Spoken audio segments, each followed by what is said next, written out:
material, curiosity. So one person, we've got a couple, yeah, very good. That means we're getting out there a little bit more.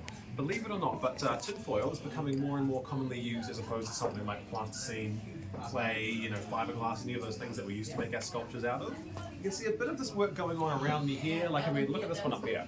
It's a pretty solid sculpture of a dragon skull, and it's really low budget as well. You've got, that's the frame on the inside, just put into a dumpster, a pair of scissors. Over top, it's all just a bunch of tinfoil planked together with hot glue. We also have hot glue guns at home, some curiosity. If not, Bunnings Warehouse is open until 9 today. But just as a way to show you guys how this stuff can be used as a sculpture material, I'll do a quick example of what money in my mouth is. So, tinfoil has a shiny side and a dull side. If you're sculpting with it, you want to have the dull side facing out, because if you've got the shiny side looking at you, it's like sculpting with a disco ball, which is not much fun.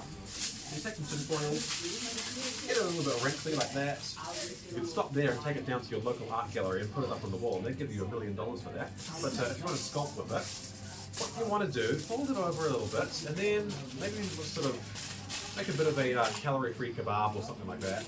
You want to keep a bit of air on the inside. You don't want to crush it right down into a rock, because then you can't sculpt with it. But if you just keep it so there's a pocket of air, like there's an egg or something fragile on the inside there, you can now use this the same way that you would use clay or even Play-Doh. You ever been playing with Play-Doh when you were kids? It's like this is reawakening those skills inside you.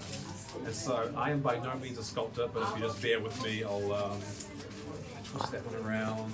Yeah, okay, this is going to work. A bit of neck going up there, tilt that over really quickly. Like, I mean, that took me no time at all. I just made the general shape of a very disproportionate bird of some kind, like a swan. Condense it down a little bit, get the proportions all right. If you want to add more to it though, you think of clay or even with Play-Doh, you just grab a bit more and you whack it on, and sort of like squish it all together. You can do the same thing with foil. So you scratch it a little bit more like that, scratch this one up into a bit more of a rock. Then that's where the hot glue gun comes into play. Just a little bit of hot glue, you don't need too much. And because the aluminium foil is typically metal, it's a really efficient conductor of heat. So if I just chuck it together there, it's going to really quickly suck the heat out of it. And you just sort of like squish it on a bit more. That glue should have set by now. Yeah, that's all stuck together. And at that point, just start condensing it even further.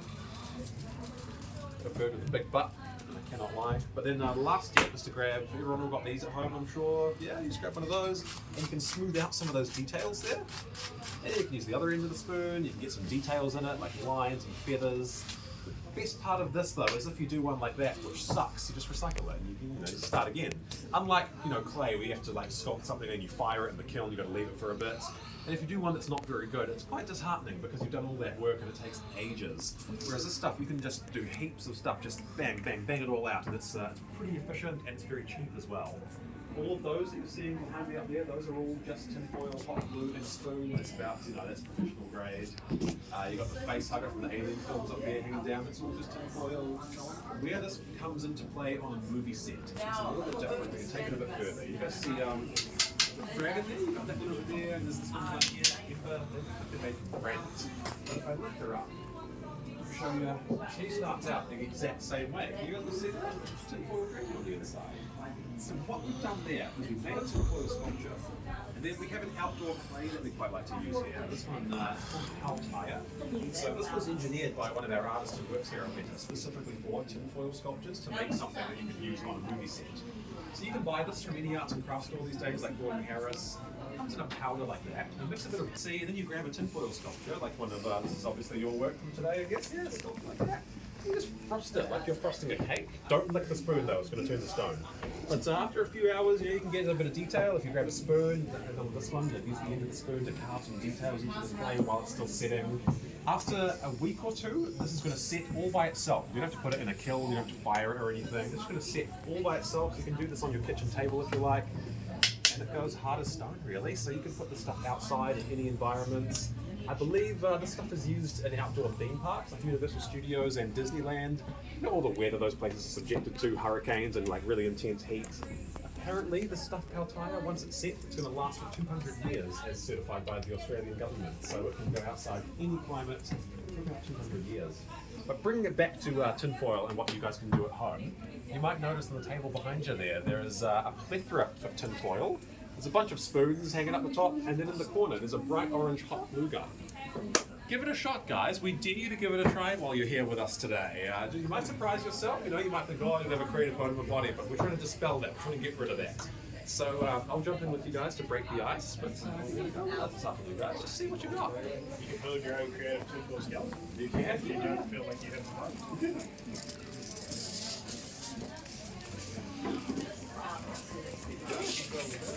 Oh, I'm just not Thank you.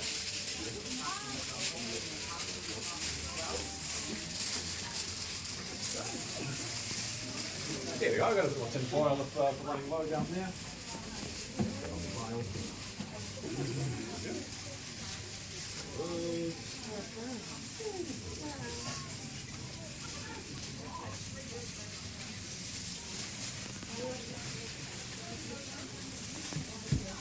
Now, who mentioned earlier that horror was their favourite genre? It was you, was it? Yeah. I wanted to talk to you about Brain Dead, and Brain Dead, that was one of our very first movies that we did as Weta. We actually broke the record for the most fake blood ever used of all time in a movie on Brain Dead. I think it was around 1,000 litres that we used. And Brain Dead, it's like, I assume, do you like your zombie movies and just like kind of body horror? Do you like that sort of stuff? Yeah, so Brain Dead, that's a movie for you. So. In the United States, it was released under the name Dead Alive. So there was another movie called Brain Dead that had Bill Pullman from Independence Day. So we call it Brain Dead in New Zealand. And it was Dead Alive in the United States. Yeah. What's the like blood generally made of? Glucose syrup and food coloring. Oh yeah, that's what it's captured in Yeah, that's right, yeah. So use a bit of red food colouring, a bit of a couple drops of black, and sometimes a couple drops of yellow as well, just for like plasma. Yeah. That's for human blood, at least. Sometimes the warp blood is quite a bit green and black. In the original Alien movie, the android's blood, that's all like that white milky stuff. Remember the Alien with, what's his name? Lance Henriksen, who plays Bishop in Aliens, when he gets like ripped in half and it's all just like squirting everywhere. It's so good.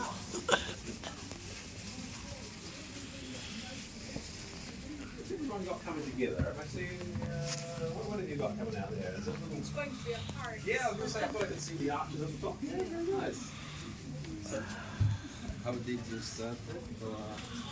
Two pieces of tinfoil stuck them together and then went, let's have a creative No, shape. I mean in general, I don't think that is that like school, university to learn that, or is that I'm everything a self-taught? digitally taught sculptor, but I'm a Okay. self-taught physical sculptor. Okay. Kind of transferable skills, but also more important than physical sculpture. And if you don't understand physical, your digital will never be as good as it could be. Okay. Yeah, I think it's just fun. It's also a cheap way to get into a hobby if you want to start, right? Yeah. Is that a sword?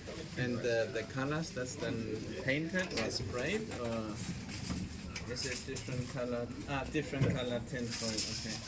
You can paint it though. So this is a bit of wood glue over the top, PVA, and then just acrylic. And also you can colour this stuff as well.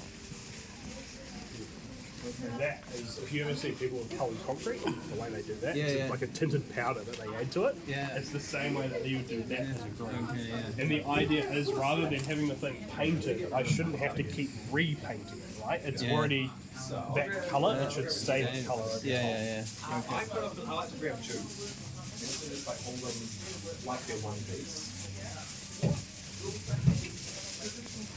Sure. Nice, grab something as well. Hold them one piece. So you've got that one all scrunched up nicely. So just go a little bit.